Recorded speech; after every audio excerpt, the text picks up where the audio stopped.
बच्चों, आज हम हिंदी व्याकरण के पाठ 2 वर्णमाला और लिपि पाठ को पढ़ेंगे और समझेंगे। मुख से निकलने वाली प्रत्येक आवाज को ध्वनि कहते हैं। अब यहाँ देखिए बच्चों, ध्वनि किसे कहते हैं? मुख से निकलने वाली प्रत्येक आवाज को ध्वनि कहते हैं। ध्वनि जब चिन्ह के रूप में लिखी जाती है तो वर्ण कहलाती है। वर्ण भाषा की सबसे छोटी इकाई है जिसका ओरखंड नहीं किया जा सकता है। अब यहाँ देखिएगा, वर्ण किसे कहते हैं? तो आपका उत्तर क्या होगा? ध्वनि जब चिन्ह के रूप में लिखी जाती है तो वर्ण कहलाती है। आगे देखिएगा बच्चों, चित्र में अध्यापक जी पढ़ा रहे हैं। वह बोलकर, लिखकर, पढ़कर भाषा का प्रयोग कर रहे हैं। किस चीज से कर रहे हैं?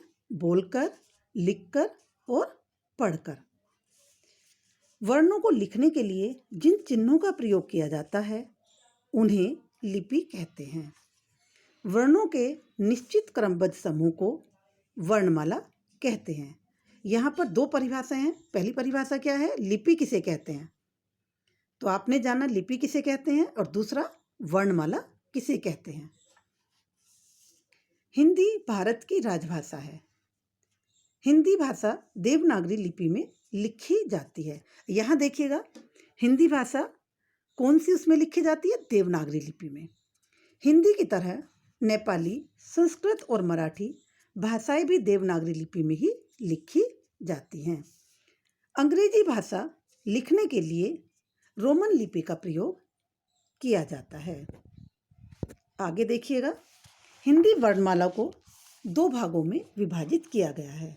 कितने भागों में विभाजित किया गया है बच्चों? 2 भागों में। वर्ण, स्वर और व्यंजन। स्वर हमारे कितने होते हैं? 11। और व्यंजन वर्ण हमारे कितने होते हैं? 33। इसके बाद बच्चों आते हैं संयुक्त व्यंजन। संयुक्त व्यंजन हमारे 4 होते हैं। अने, अनुसार और अंग अनुनासिक है तथा अ विसर्ग है। ड और ढ हिंदी की वे ध्वनियां हैं जिन्हें अतिरिक्त स्पर्श व्यंजन कहा जाता है। अतिरिक्त स्पर्श व्यंजन किसे कहा जाता है? ड और ढ को। मात्राएं: आम, दाम, इधर, किधर, ईख, भीख, उल्टा, पुल्टा, ऊन, चूना। ये हमारी क्या है? इधर हमारी मात्राएं हैं 1 नंबर पे, दूसरे नंबर पे हमने मात्राएं लगाई हैं। ऊपर कॉलम 1 और 3 में शब्दों के प्रारंभ में स्वरों के मूल रूपों का प्रयोग हुआ है। कॉलम 2 में और 4 में प्रारंभिक व्यंजन वर्णों में स्वर वर्णों की मात्राओं का प्रयोग हुआ है।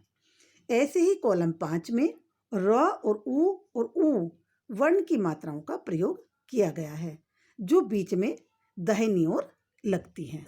ये हमारी क्या है? मात्राएं। अब देखिएगा, आप मात्रा किसे कहते हैं? अब मात्रा की परिभाषा क्या है? व्यंजन वर्णों से संयुक्त होने पर स्वरों का रूप परिवर्तित हो जाता है, जिसे मात्रा कहते हैं। आइए मात्राएं हम देखते हैं। मूल रूप और मात्रा रूप। प्रयोग: मूल रूप क्या है और मात्रा रूप कैसे होता है, और प्रयोग इसे हम किस प्रकार करते हैं।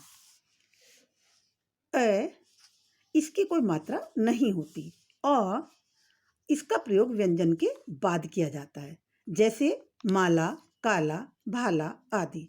ऐसे ही इसका प्रयोग भी व्यंजन के पहले किया जाता है, जैसे खिला, मिला, किसान। इसका प्रयोग व्यंजन के बाद किया जाता है, जैसे नीला, पीला, लीला आदि। इसका प्रयोग व्यंजन के नीचे होता है, जैसे मुस्कुराना, झुकना आदि।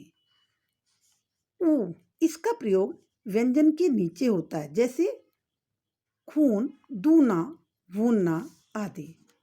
इस तरह से ये हमारी मात्राएं दी गई हैं। आप इनको ध्यानपूर्वक पढ़ेंगे और समझेंगे।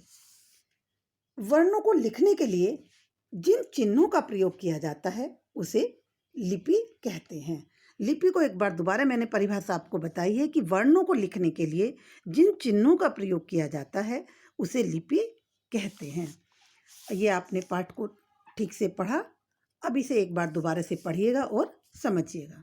धन्यवाद।